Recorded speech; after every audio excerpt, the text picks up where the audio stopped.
Olá, amigos. Eu sou José Carlos Lourenção. Eu tenho 81 anos de idade e sou nascido nessa cidade de Barra Bonita. Sou casado há 54 anos com a professora Cleide Arrado Lourenção. Dessa união, nós tivemos 3 filhos. O Kleber, o Everton, o Erickson, que nos deu 3 netos. Vitor, Maria Júlia, Pedro Henrique.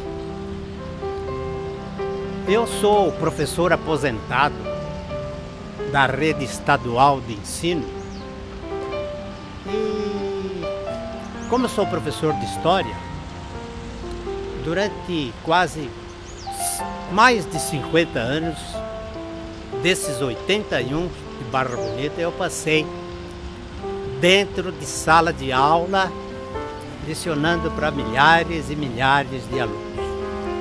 E, logicamente, depois de aposentado, a gente tem um sonho na vida para ser realizado. Esse sonho seria contar a história da minha cidade, da cidade onde eu nasci, para que pudesse passar para todas as outras gerações futuras. Eis uma coincidência dessa que a vida nos proporciona. Eu fui procurado pelo Luiz, diretor do ET, no qual a gente propõe a fazer um projeto para contar justamente a história desta cidade. Como tudo isso aconteceu, ou como tudo isso deu o seu início. Vamos lá então. Nós temos 2 pessoas que vieram da região de Campinas para Barra Bonita. Eram Major João Batista Pompeu e Nhonhô de Sales, que queriam fazer aqui em Barra Bonita, nessa grande extensão de terra que eles compraram, fazendas de café. Nessa imensidão de terra, eles dividiriam em pedaços e doariam para as famílias. E essas famílias que tocariam então essas fazendas, como nós tivemos na colonização do Brasil, na época das Sesmarias, na época das capitanias hereditárias. Muito bem. Até aí, tudo normal, tudo certo. Estávamos aqui. E acontece que, nessa época que eles chegaram, com essa ideia de formar as fazendas de café, o Brasil passava então por um período de abolição dos escravos. Os abolicionistas já tinham conseguido leis como a proibição do tráfico, a lei do ventre livre, que daria liberdade para os escravos nascidos a partir daquela data, a lei dos sexagenários, que dava liberdade para as pessoas que tinham mais de 60 anos, e, lógico, por fim, em 1888, a princesa Isabel assinou a lei definitivamente que acabou com o escravo, a Lei Áurea. O que tem isso a ver com a fundação da nossa cidade? Uma coisa muito importante. Quando eles chegaram aqui para a divisão das terras, qual seria a mão de obra, então, que ele colocaria nessas terras? Os escravos estavam livres. Não tinha, então, a mão de obra necessária para avançar com o seu projeto. A coincidência foi muito grande. Nessa época, a Itália passava uma recessão muito grande. A economia estava zerada. E o governo brasileiro e o governo italiano entraram em entendimento de trazer imigrantes italianos para o Brasil. O governo italiano daria o passaporte um passe de terceira classe para quem viesse, num navio, naquele tempo era o transporte, e viriam para o Brasil fazer América. Como fazer América? Fazer América significa o seguinte, que corria na Itália um ditado que dizia que aqui no Brasil existiam árvores que davam pepitas de ouro. Nada mais é do que o nosso café. Então eles vinham para cá para fazer América. Vieram nos barcos. A travessia do Atlântico naquela época não são os transatlânticos de hoje, sim pequenos vapores. Aqueles vapores demoravam principalmente 30 dias para chegar aqui. Saíam de Gênova, chegavam em Santos, alguns já com triagem pronta já ia diretamente para os seus respectivos lugares e outros se aventuravam por aí, estavam procurando serviço. Muito bem. Os dois então ficaram sabendo, Major Pompeu e Nhonhoto Salles ficaram sabendo, foram atrás das famílias para que essas famílias viessem para cá para trabalhar nas suas fazendas. Muito bem. De manhã, um saía de um lado, outro saía do outro lado, logicamente a cavalo, não tinha outro meio de transporte naquela época. E quando eu encontrava essas famílias, ele já explicava direitinho que eles iam dar um pedaço de terra. Nesse pedaço de terra eles iam proporcionar o modo de como eles iam plantar o café, dariam sustento para que fizesse então a sua moradia, fizesse o seu sítio. Muito bem. Mas aí chegava uma ocasião que eles perguntavam assim, mas onde fica isso? Significa que antigamente não existia um ponto de referência, estradas asfaltadas com placa, eram trilhos para carroça ou cavalo.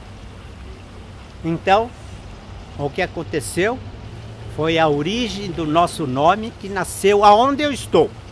Aqui é onde eu estou, perto aqui. Lógico, não existia a ponte Campos Sales. E este rio aqui, este rio Tietê, aqui embaixo de nós está passando o córrego, hoje ele está canalizado. Esse córrego entrava no Tietê e até na metade do rio era pedra, dava para ir a pé até na metade do rio. Então, ponto de referência foi esse. Vocês vão chegar até o rio Tietê e quando encontrar um córrego que desemboca no rio, numa pedreira muito grande, formando uma barra bonita. Essa barra bonita, então, começou sendo falado. Você procura aquela barra bonita, você procura aquela barra bonita. Foi justamente a origem do nosso nome, devido a esta barra aqui onde nós estamos. Hoje, logicamente, as pedras não aparecem mais, porque foi tudo represado por causa da usina hidrelétrica, por causa disso, por causa daquilo. Muito bem. E agora, os italianos já estão nas suas fazendas, nos seus sítios. Outras pessoas já tomaram conta do pequeno patrimônio que está sendo armado. Já tem até 4 ruas, que eles chamavam de quadrado. Essas 4 ruas, logicamente, hoje, são Major Pompeu, a Campos Sales, a Salvador de Toledo e a 1º de Março. Logicamente, naquele tempo não era com nome nenhum, não existia nome. Eles falavam que estavam dentro do quadrado.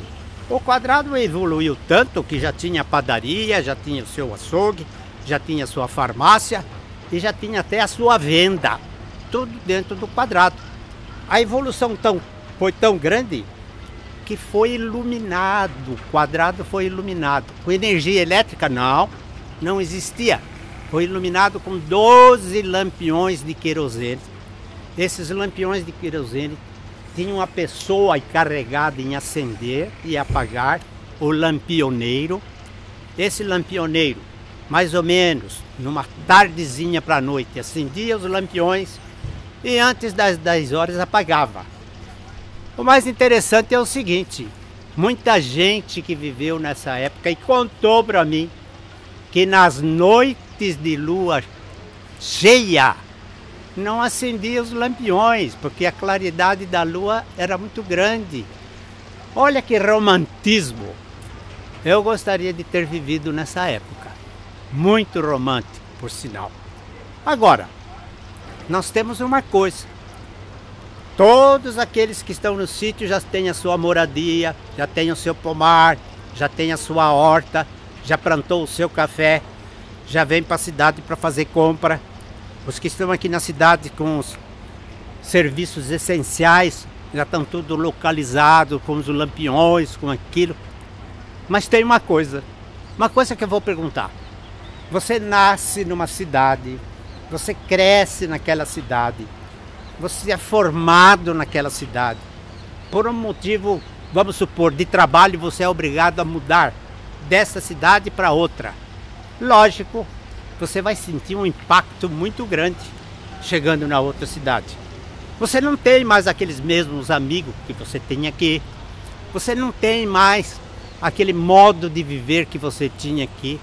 Você precisa de quê? De adaptar-se àquela outra cidade. Foi o que aconteceu com os italianos.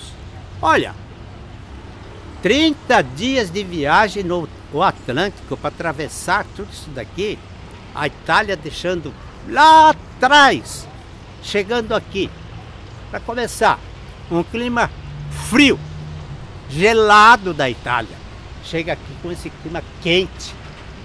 Aquelas roupas pesadas que eles usavam, aquelas roupas de flanela, aquelas roupas, já não podiam mais ser usadas aqui. O modo de viver, os usos e costumes, e a comida era diferente.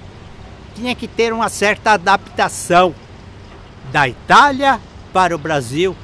E o mais difícil de tudo que você sente é a saudade. Para matar a saudade não é fácil. Aí eles começaram a pensar: o que vamos fazer para que a gente possa fazer a nossa adaptação aqui nessa nova terra e matar a cidade da terra pátria que está bem longe? Primeira coisa que eles pensaram: a religião. A religião então foi justamente a parte prioritária que eles tiveram para que eles pudessem se adaptar aqui no Brasil. O italiano por si só é um povo muito religioso, católico. A Igreja Católica tem no Vaticano o Papa, que é o chefe da Igreja Católica. Então, os italianos vieram para cá e trouxeram consigo aquela religião, aquele fervor religioso que eles tinham. E o que eles vão fazer? Daqui para frente, a primeira adaptação desses italianos aqui na nova terra é a religião. E o que eles fizeram? Isso nós vamos ver no próximo programa.